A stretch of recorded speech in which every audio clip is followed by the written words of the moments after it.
open house this week will feature guest hosts from the South Mountain Partnership.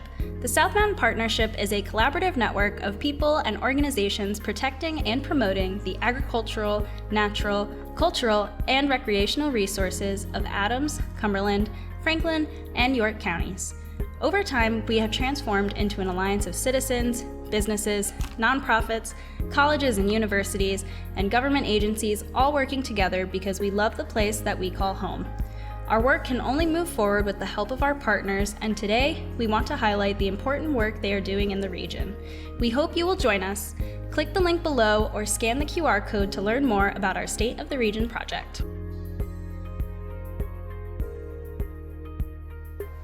Welcome to Open House, a program celebrating great people doing great things in our community. I'm Julia Chain with the South Mountain Partnership, and I'm excited to be your guest host today.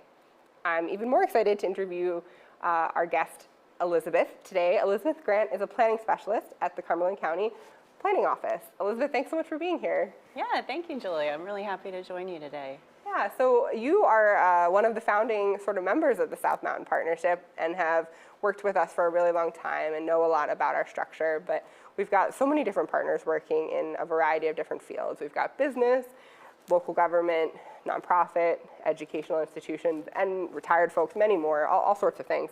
And so I want to hear a little bit more about the planning world. Tell me about you and your role at the county. Sure, well, thank you. Yeah, I actually have been really grateful to work with South Mountain Partnership across 2 counties. I've been in planning for about 9 years now.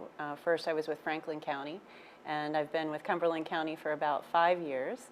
And our primary functions as planners are to really comprehensively plan for our communities. And that includes thinking about things like infrastructure, transportation, utilities, preservation of land, and also economic development. So that includes doing subdivision and land development reviews for all of the plans that come through our municipalities.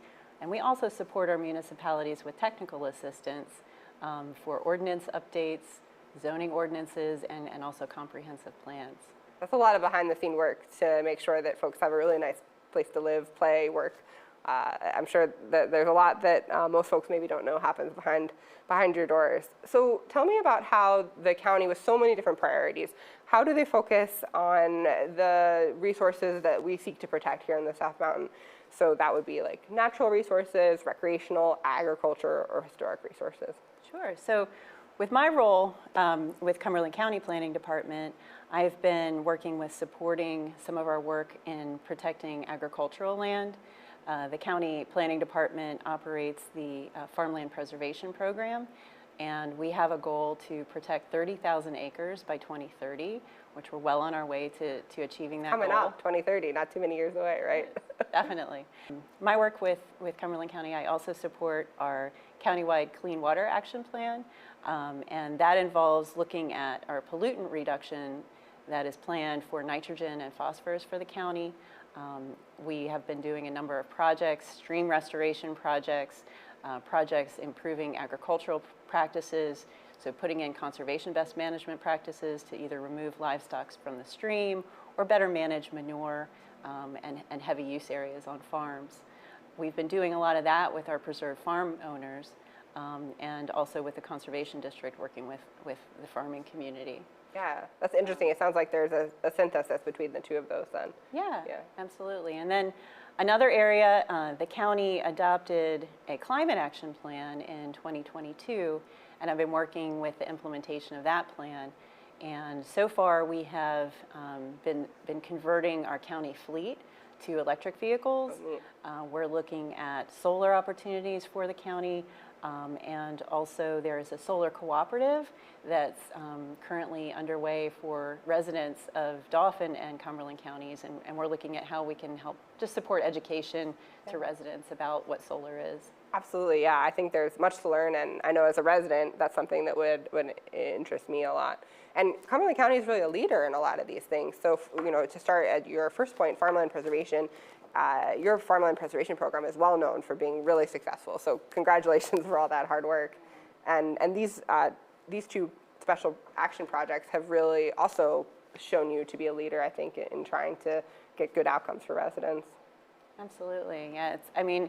Our comprehensive plan update is currently underway as well, and we had a public survey as part of that comprehensive plan. And that's one of the things we heard from people the most. You know, they really want to see open space protection, they want to see farmland preserved, and there just was such a huge outreach around kind of those factors that really contribute to quality of life for our community and our residents, and I think that's really important that we listen to them and respond. Yeah, Cumberland County has a lot to protect there on the table. There's really beautiful scenery and great communities, and so it sounds like the citizens want that protected, and you're working to kind of make that happen. So tell me more about the comprehensive plan process. It sounds like you did a lot to connect with the community to understand what they wanted to see. Yeah, we did. We did a pretty extensive survey into the community and really heard back, you know, as I mentioned, open space protection, farmland preservation. People really identified those quality of life factors. They talked about small community feeling of a lot of our towns. They talked about community events that they enjoy, and also just kind of those small businesses that really give the area character. I hear in the comp plan you engaged a lot of residents in getting feedback from them. How did you take the feedback that you heard from them and apply it into the plan? Sure. So one of the things we heard from residents, we wanted to kind of gauge their understanding of municipal planning processes and those documents, those comprehensive plans, ordinances that really create the process by which land development occurs in their communities. And we heard that they were really unfamiliar with a lot of those things. Many of them have not attended public meetings, either at the county or municipal level. And so we thought we really wanted to help educate people. So that was part of our mission. We organized our plan into planning principles. And those are really articulating what good planning and good development and good preservation look like. So one of our principles is engage to improve. Okay. And we're looking at rolling out a plan to the community to help kind of educate them, as I mentioned, on how they can engage better with municipal government processes, so that it's not, you know, when they see a development plan that affects their neighborhood and they don't like it, they come out. Instead, we're encouraging people to kind of understand those best points of entry into the municipal decision-making process. So much of our conservation work ends up being reactive, and it sounds like this is an opportunity to learn how to be a little bit more proactive, to get involved earlier. So if somebody came to you and said, hey, Elizabeth, how could I get better involved in my community? Where would you advise them to start? Sure, I would advise them to look at their planning commission on the municipal level and you know, determine if there was an opportunity to go to those meetings and maybe even get involved. A lot of municipalities are looking for volunteers to serve on these committees. There's also, if they're interested in farmland preservation, there's the agricultural security area committee that municipalities that have ASAs should have, so that's a way that they can get involved. Go to a public meeting, you know, with your board of supervisors or your council, and just try to understand kind of how things get discussed there and how things get brought to those decision makers' attention. Certainly, the comprehensive plan is a great way to get involved, because that's kind of a vision, that's a guiding document, and it sets the tone, and it sets in play the zoning ordinance that enacts laws for the development and the for the zoning of the community. Absolutely. Well, talk to me more about this idea of vision, because you mentioned that you have some planning principles, and I had an opportunity to hear you present about them and even show some visuals that were really neat. And maybe we'll be able to put those in here behind us as we're talking. But help me understand, like, what are some of the other planning principles and how do they create a vision? So I know one of them is engaging our residents, but what are some other visioning opportunities? Sure. So one of the planning principles is preserve the best first. And, you know, I think part of that goes into like thinking about, you know, land use and where we currently don't have maybe infrastructure such as utility, water, sewer, and maybe looking at those areas adjacent to conserved land and really trying to build, like with our farmland preservation, building out blocks of farmland so that we can help actually support agricultural as a viable industry, you know, in our communities. And so I think that that planning process is so important because it really looks at kind of where we have potential growth areas and where we have areas that should be preserved. Right, and creating that connectivity then between those preserved areas, that sounds really exciting. All right, so we've talked about planning principles that help to create a vision, help to engage our residents, but what about building communities? Are there any planning principles that relate to that? Yeah, so one of the planning principles is plan for people and places, and that planning principle in particular is really about quality of life and how do our communities look and how do they function in terms of walkability, community atmosphere, and what are those features of your community that really make it distinct? And those might include historic structures, that should be preserved for future generations, and just those elements that really create those small town feelings that people really enjoy. I heard an interesting study the other day about trees. If you walk outside and you can see trees, you're automatically going to be a little happier at the start of the day. So maybe that's something that would fit into that planning principle. Absolutely. Well, sweet. So we're talking about a really strategic level of thinking on the county's perspective, and the county has also really helped us think strategically about our plans moving forward as a network. And so you've been involved in the State of the Region project since its beginning, and I think it was originally visioned as a way to bring a really diverse group of interests together, to measure the health of our region, to understand how we're doing, and then to take action together. So we produced this report card, some associated maps, and then these recommended actions. And the county served on our steering committee and helped break down a huge list of recommended actions to some things that we really felt like we could get into together and really make an impact on. So I wanted to talk to you about a couple of those projects, and one of them we're already getting started on now. It's a pretty neat project and involves our entire 4-county region working together, and we're really proud to have started this natural heritage inventory, which will help us survey and really take down data on both special plants and animals. So tell me, how does that impact your work, and how do you see that creating more built capacity for conservation? Yeah, absolutely. I think this is a really important initiative. Our natural areas inventory, I think the previous one was 2005. Yes, yeah. So we do use it as a planning tool. When we have subdivision and land development plans that come through, that is one of the things that we look at. Could they be potentially impacting the core habitat of a species of concern? But currently, that's very, like we talked about the difference between proactive and kind of almost being at the tail end. Right. Unless we have really, actionable recommendations we can make about what those habitat needs are. We're really asking a developer to consider a species of concern. Whereas if we knew what those requirements were, and at the beginning, we could reach out to the municipality and help with some proactive planning, such as potentially looking at easements to protect, that core habitat areas. It would be just a great improvement on the process there.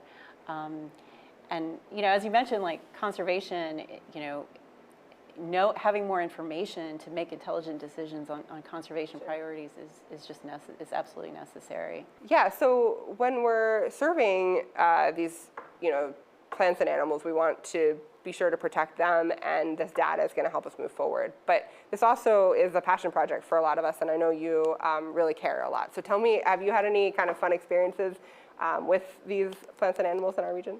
Yeah, absolutely. My background's actually in biology. I've done field studies with home ranges of red cockaded woodpeckers, like right out of college. That was like one of my first projects. The other night, actually, when I was driving back to my house, there was a great horned owl right in the middle of our road, and it was standing there. I surprised it just about as much as it surprised me, I think. And so, I mean, those are the wildlife in our region is really, significant reason that many of us live here, right? Yeah. The ability to hear spring peepers in the middle of the night, having these gorgeous streams, the mountain, and all of this protected land, so nearby to us. It's really essential that we protect it. Yeah. And I think that sometimes, we need to have good information so that we can make the best decisions on those areas to protect. Yeah. And I think, while I think that some other areas, we know a lot about, such as, where those prime soils are for agricultural preservation. I think wildlife is one area that we, needs additional attention to I'm survive. excited to see some of the results of the survey, and I think birds, as you brought up, are one of those resources that we have here in the area that are really undervalued, and so it's really, I'll be excited to see what we've got in the area and what they find on their survey. So another project that we're taking on in the state of the region is connecting this wildlife that would be surveyed in future years with corridors. So I think the way that we know we have some really core public land that we protect in the South Mountain, the spine of our region, the Michaud State Forest primarily. And we want to make sure that that ridge gets connected to other ridges nearby in our region so that animals and plants can flourish and travel. How does that kind of protection corridor related conservation work apply for you? Yeah, so I think one of the things is that, when we get this new data with the natural areas inventory, that's going to help inform us kind of what the core habitat needs are for species of concern and imperiled species. And then we can kind of look from those core habitat areas to help, understand, like you mentioned, the migratory patterns, where we have opportunities to create corridors. And, a lot of this can be informed by citizen scientists. Mm-hmm. I participate with the Pennsylvania Master Naturalist Program. I know we have a lot of volunteers in this area that also do that. There are Master Watershed Stewards who are also interested. And I think, building that data and understanding what species we have in different concentrations and where those significant populations are can help us with corridor planning. I recently heard I think it was Oregon State, there was a game commission project to use citizen science data for mapping actually animal mortality areas on our state roadways, or on their state roadways. And they were using citizen science data to kind of help identify where those hot spots were so that they could help plan, safe passage for them. Right, that could do a lot both for human safety and quality of life and for the animals to have what they need to flourish. So yeah, that sounds like a project that we could really do. And it's interesting to hear, you were talking earlier about water resources. It seems like, some of those habitats might fall into a corridor. I know one of the natural corridors that we see across the valley are often waterways. Yes. So it's cool to see how each of these sort of layer against one another and potentially can inform. Right. So. Well, and another planning process, we have a lot going on right now. Another planning process we're currently involved with, and I know you've been essentially involved with that, is our Greenways and Open Space Plan, the land partnerships plan. And I know that data is being used to, really reflect kind of where those priority corridors are as well, and where potential trail connectivity projects would be as also. And a corridor often could be a trail too, so there's an opportunity to meet a lot of different needs with these corridors. And it has been a really neat experience to participate in the land partnerships portion of your comprehensive plan. It's allowed me to learn more about how planning works and also to kind of see a really cool vision for the future of a place I grew up. So it's been very meaningful to me too. Wonderful. So as a South Mountain Partnership partner, are there different or new opportunities that are kind of brought up by that or take you outside of the silo of your particular work? Oh, absolutely. This group is just a wonderful, amazing group of talented people that I would say overall are kind of systems thinkers. Yeah. And I think that is so important because we all do share kind of a common future, and we really do have to take a part in that. And I think, thinking regionally, thinking broader, and planning broader, I think is definitely benefits all of us. We've had some really great collaborative opportunities through being involved in South Mountain Partnership. The whole sense of kind of building where the energy is and following that. We've done some amazing things. There was the solar work group that formed. Mm-hmm. We had some really good opportunities to kind of work with our solar ordinance and look at kind of incentives you know, based on protecting natural resources around that ordinance work. There's been, I was really happy to be involved with this historic preservation project with other partners in the South Mountain region, and I think there just seem to be these projects that we all are able to coalesce around. Yeah, and it certainly builds the energy to have multiple types of partners involved, and the resources and the wisdom that you each are bringing to the table. Tell me more about this historic preservation project that the county's involved in. Sure. So I think that is another example where we're trying to, our previous comprehensive plan was from 2017, and we had a historic resources inventory as part of that plan. I think that, our goal is to update that historic resources inventory going forward, and connecting with, Shippensburg University, with the history department, with the Center for Land Use and Sustainability, and also with the State Historic Preservation Office and other citizen advocates. I think we just recognize that there's a need to better understand from a citizen resident perspective how we go about protecting these historic resources, these places that are really important to us, and give our community character. So I think that was kind of the nexus, or kind of the center of this project, and then putting together the workshops, and then eventually this citizen action guide is going to be really a great outcome. Well, I'm so pleased that the county has supported that project and understands kind of that need for information, and it's all the same sort of thrust of what we've been talking about. Being proactive and being involved is the number one thing we can do to retain some of the qualities that we really love about our home. And historic resources and beautiful natural resources are two big characteristics of the South Mountain region, and especially Cumberland Valley. So I really appreciate everything that you do to protect them, both in your day job and after work. You're a really committed a person for our region, and we're glad to have you. Thanks so much, Julia. Thanks for coming to talk with me. It was really fun to hear about some of these projects. Appreciate it. Thanks. That was Open House.